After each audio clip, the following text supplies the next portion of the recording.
বিপক্ষে এমনভাবে জিতে ম্যাচ শুরু করবে সেটাই আসলে খুব বেশি প্রত্যাশিত ছিল, কিন্তু তারপরেও যদি বলি যেখানে ৪১ রানে ৭ উইকেট ছিল সেখান থেকে তারা আসলে ১২৪ অবধি পৌঁছে গেল। যদি অন্য কোনো বড় দল হতো তাহলে কি আসলে একটু ভয়ের কারণ হয়ে যেত কিনা? এক্স্যাক্টলি। আমি পুরোপুরি আছি।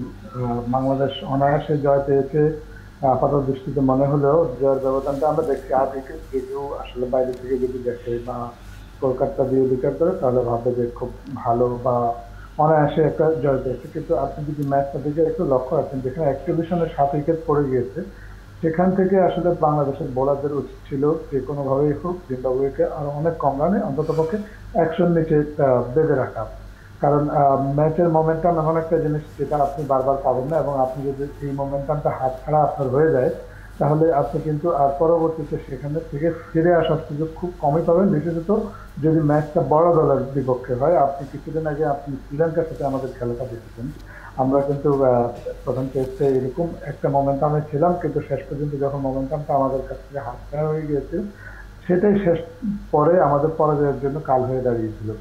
আহ, আমরা সামনে টি-20 বিশ্বকাপ খেলবো, সেখানে অনেক বড় দলের মুখোমুখি হবো, এবং এ ধরনের পরিস্থিতিতে আমরা যদি শেষটা না করতে পারি, আমাদের বোলাররা যদি ক্লিয়ার ইনস্টিংক্ট যেটাকে বলি আমরা সেটা যদি দেখাতে না পারে এবং কোনো প্রতিপক্ষকে বাগে পেলে তাকে চূড়ান্তভাবে শেষ করে দেওয়ার যদি পেশাদারিত্ব না দেখাতে পারে তাহলে কিন্তু আহ, বাংলাদেশ ম্যাচ থেকে ছিটকে যাবে, এটাই স্বাভাবিক। এবং এটা আসলে শুধু বাংলাদেশ না, সব দলের ক্ষেত্রে হয় যখন মোমেন্টাম আপনার পক্ষে থাকে সেটাকে আপনার কাজে লাগাতে হয়। আনফরচুনেটলি বাংলাদেশ বোলিং এ সেটা পারেনি। ১, ২, ৩ ঢাকায় জমি জিতে নিন ১০০% ক্যাশব্যাক সহ ২০ কোটি টাকার পুরস্কার।